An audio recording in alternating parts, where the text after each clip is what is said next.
Hey guys, thanks for tuning in to another edition of Toad Shooting Show. It's Saturday night and I just want to ask you one question. What do you guys think about this new amp press? And I'm just going to give you a little my take on it. And I'm one of those old guys now that's, I've been reloading since the 70s. And I used to sit in the back of a 1968 Plymouth Fury as we were riding down to West Winfield, and I would load anywhere between 12 and 14 222 Remington cartridges with my Lee Classic little Lee loader. And the gun that I had was a Remington Model 788 with a 4X post, and God, I used to shoot a lot of woodchucks back in the day. And then we've evolved into this whole thing to where now we have all of these different reloading devices out there, and we have computer technologies, and now we can actually graph and monitor our neck tension, and we've got these presses, and it's wonderful technology. But I think that it's really to a finite group of hand loaders that are out there that are maybe shooting at a level to where there's an awful lot at stake, and maybe it's the difference between winning a Winnebago and going home with no cash prize awards. But for the majority of people, if you're a hunter or you punching paper or shooting steel targets, other than just monitoring an awful lot of information, I almost find it to be a distraction. And the cost, with everything else that's going on right now, I'm sorry if I don't really like the idea, but unfortunately, my opinion on this is that I'm very satisfied with the groups that I get, with the arrangement that I have. I do all my hand loading on an RCBS rock chucker.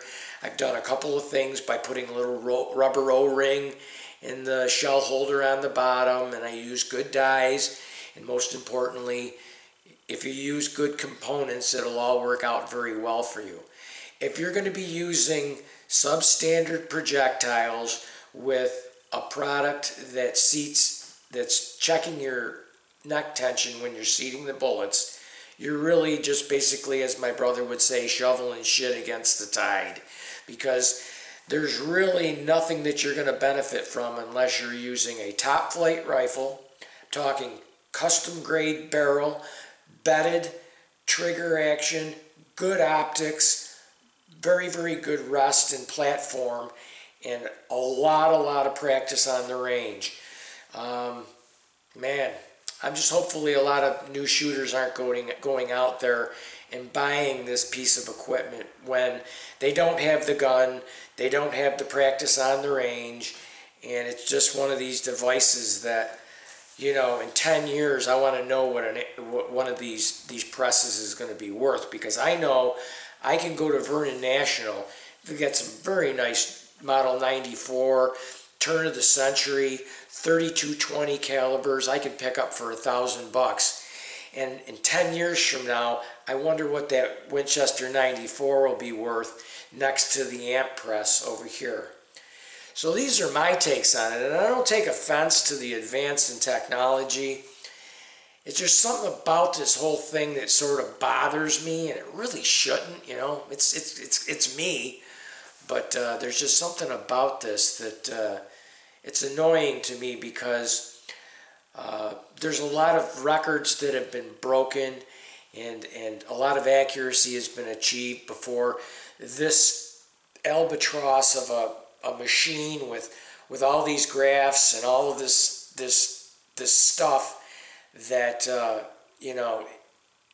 was accomplished without it before. So that's just my take on it. I'm entitled to my opinion, and hey, it's America. As far as I know so far, the First Amendment, freedom of speech, is still in force here for the next little brief period of time. But anyways, let me know in the comments what you think. And by the way, this video has been sponsored by Labnedo, the chronograph with absolute single-shot technology. So no longer do you have to fire tens of hundreds of rounds to find out what the load is. You attach your blood pressure cuff. You monitor the wind speed out there for the given condition, and really make some beautiful graphs. These are very nice graphs. When it beeps, I shoot.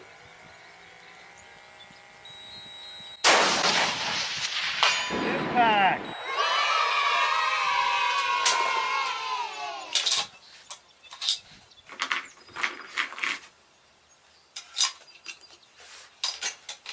Now that it's been calibrated, and we'll record our graph reading. 4 different scenarios there that we're working with.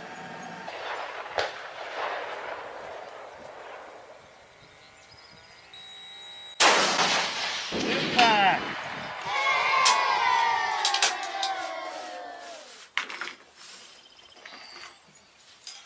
A little 2.5 inch target there.